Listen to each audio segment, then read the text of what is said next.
तुमसर तालुक्यातील डोंगरी मॉईलला जोडणाऱ्या मुख्य मार्गावर रेल्वे विभागाने तिरोडी लाईनवर ब्रिजचे काम हाती घेतले आहे.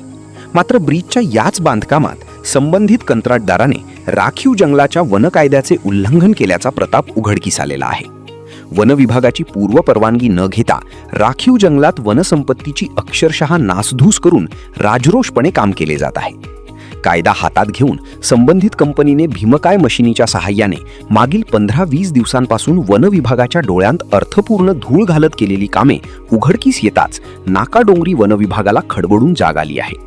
प्रसारमाध्यमांच्या प्रतिनिधींनी केलेल्या मध्यस्थीतून अखेर वन परिक्षेत्र अधिकारी सचिन रामटेके यांनी संबंधित कंपनी व कंत्राटदाराच्या विरुद्ध वन गुन्हा नोंद केल्याची माहिती पुढे आली आहे.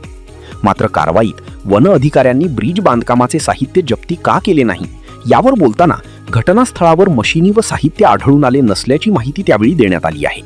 तर आरोपी कंपनीने वन विभागाला राखीव भूखंडावर काम करण्याची मागितलेली परवानगी अद्यापही विचाराधीन असताना नेमके कुणाच्या आशीर्वादाने येथे विकास कामाच्या नावाखाली जंगलाची नासधूस केली जात आहे हा मुख्य चौकशीचा विषय असून घटनास्थळावर कुंपणच शेत खात असल्याची उघड परिस्थिती सर्व काही बोलून जात आहे हे मात्र नक्की.